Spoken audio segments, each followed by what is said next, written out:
महर्षि, वो विराट कोहली और अनुष्का आए थे। विराज बैठ प्रसन्न हो। जी अभी ठीक। हाँ, नहीं, ठीक ही रहना चाहिए। हम आपको अपने प्रभु का विधान बताते हैं थोड़ा सा। जब प्रभु किसी पर कृपा करते हैं, ये वैभव मिलना कृपा नहीं है, ये पुण्य है। पुण्य से एक घोर पापी को भी देखो, पाप करके भी उनका कोई पुण्य है जिससे वो सुकृत पूर्व के सुकृतवश चल रहे हैं, नया पाप है। ये वैभव बढ़ना या यश बढ़ना ये भगवान की कृपा नहीं मानी जाती। भगवान की कृपा मानी जाती है अंदर का चिंतन बदलना, जिससे आपके अनंत जन्मों के संस्कार भस्म होकर और अगला जो है वो बड़ा उत्तम होगा। अंदर के चिंतन से होता है, बाहर से कुछ नहीं होता। मात्र अंदर का चिंतन। अच्छा, अंदर का चिंतन हम लोगों का स्वभाव बन गया बहिर्मुखी। बहिर्मुखी मतलब बाहर, बाहर यश कीर्ति लाभ विजय, इससे हमको सुख मिलता है। अंदर से कोई मतलब नहीं रखता कोई, कोई विरला ही अंदर से। अब क्या होता है, भगवान जब कृपा करते हैं तो संत समागम देते हैं, फिर दूसरी जब कृपा होती तो विपरीतता देते हैं, और फिर अंदर से एक रास्ता देते हैं। ये मेरा रास्ता है, ये परम शांति का रास्ता है, ये शांति का रास्ता नहीं। भगवान वो रास्ता देते और जीव को अपने पास बुला लेते हैं। बिना प्रतिकूलता के संसार का राग नष्ट नहीं होता। किसी को भी वैराग्य होता है तो संसार की प्रतिकूलता देखकर वैराग्य होता है। सब कुछ हमारे अनुकूल है तो हम आनंदित होकर उसका भोग करते हैं। जब हमारे ऊपर प्रतिकूलता आती है तब ठेस पहुंचती है कि इतना झूठा संसार, तो अंदर से भगवान रास्ता देते हैं। ये सही है। भगवान बिना प्रतिकूलता के इस संसार को छुड़ाने का कोई भी औषधि नहीं रखी। आज तक जितने बड़े महापुरुष हुए हैं, जिनका जीवन बदला है, उनको प्रतिकूलता का दर्शन करके बदला है। तो कभी प्रतिकूलता आए तो उस समय आनंदित हो कि मेरे ऊपर अब भगवान की कृपा हो रही है, कि मुझे सतमार्ग में चलने की प्रेरणा मिल रही है। अगर सतमार्ग छूटा हो, ये सब तो एक सेकंड के लिए आप विचार कीजिए।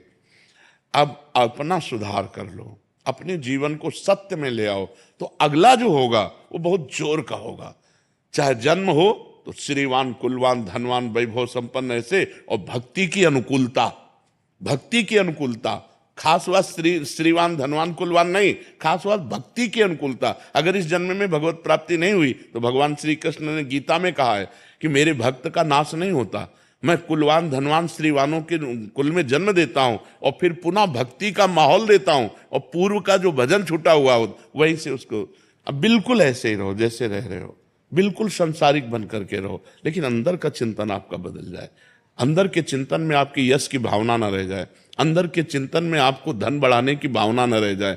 अंदर का चिंतन हो जाए, प्रभु बहुत जन्म व्यतीत हो गए, अब एक बार आपसे मिलना चाहती हूँ, एक बार आपसे मिलना चाहते हैं प्रभु, मुझे आप चाहिए, अब संसार नहीं। तो बात बन जाएगी, तो बात बन जाएगी। तो इसलिए आनंद पूर्वक भगवान का नाम जप करो, बिल्कुल चिंता मत करो। बाबा, क्या नाम जप से हो जाएगा? पूरा, ये हम अपने जीवन का अनुभव बताते हैं। सांख्य योग और अष्टांग योग और कर्म योग और भक्ति योग, चारों योगों में प्रवेश रहा है। पहले हम सन्यासी रहे हैं 20 वर्ष सन्यासी रहे काशी विश्वनाथ जी।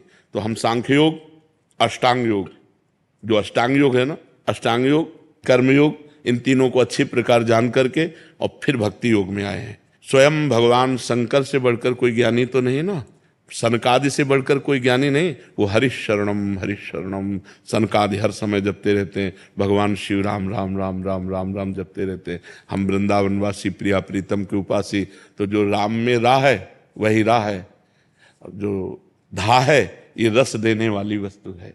तो हम राधा राधा राधा राधा, मतलब आप ये समझो कि हमारी इतनी तार्किक बुद्धि रही, हमारी श्रद्धालु बुद्धि नहीं रही। सन्यासी की जो बुद्धि होती है वो तर्क प्रधान होती, कसौटी पर कसने पर। तो हम केवल भावुकता में राधा राधा का प्रचार नहीं कह रहे कि हमने सुना और ऐसे ग्रंथों में पढ़ा, ऐसे कह रहे, स्वयं स्वाद लेके कह रहे और विश्वास के साथ कह रहे कि यदि आप राधा राधा जपते हो तो इसी जन्म में भगवत प्राप्ति हो जाएगी, इसी जन्म में। जैसे किसी से कहा जाए कि तुम सत्य बोलो, मंदिर में चढ़ के बोलो, तो हम मंदिर में नहीं, हम वृंदावन में बैठे हैं। करोड़ों मंदिर इसकी समानता नहीं कर सकते, भगवान का परम धाम है। अगर राधा राधा नाम चल रहा है तो इसी जन्म में भगवत प्राप्ति हो जाएगी। हमारी आखिरी श्वास यदि राधा, तो मुझे श्री जी की प्राप्ति, भगवान की प्राप्ति हो जाएगी, इसमें कोई संशय नहीं। और किसी साधनों की कोई आवश्यकता नहीं। आप केवल अंदर ही अंदर चलाइए और लिखिए।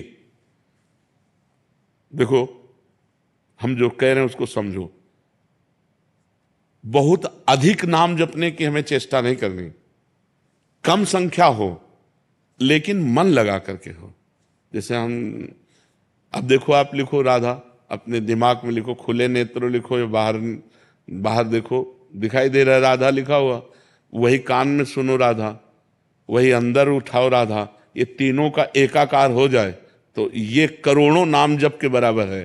देखो, जैसे हम बोला राधा, ऐसे हम 1000 राधा नाम बोले तो हम बोला राधा, ये उपांशु है, इसे उपांशु कहते हैं।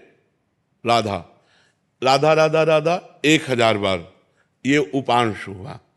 अब ये ऐसे उपांशु हम 10,000 बार जप करें, अंदर देखते हुए बोले राधा, उपांशु 10,000 बार नाम जप करने का फल एक बार मानसिक में है।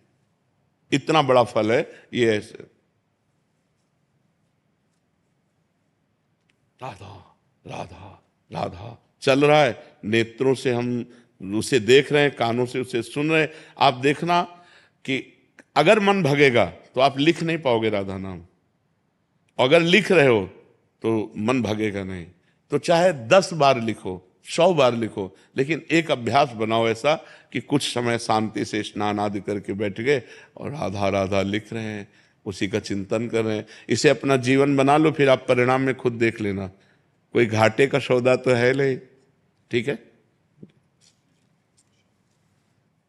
ये सखी को दे दे, ठाकुर शिव जी की है।